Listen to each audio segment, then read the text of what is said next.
Part 9. Idioms about food. Now, let's make English more fun with some food idioms. Yes.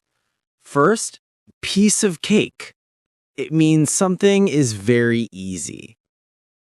For example, that exam was a piece of cake.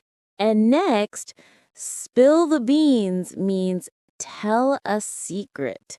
Come on, spill the beans. What happened? Cool as a cucumber means calm and relaxed. For example, David stayed cool as a cucumber during the live show. Haha, nice one. And have a lot on your plate means you're very busy. I can't hang out tonight. I have a lot on my plate. Perfect. Idioms like these make you sound like a native speaker.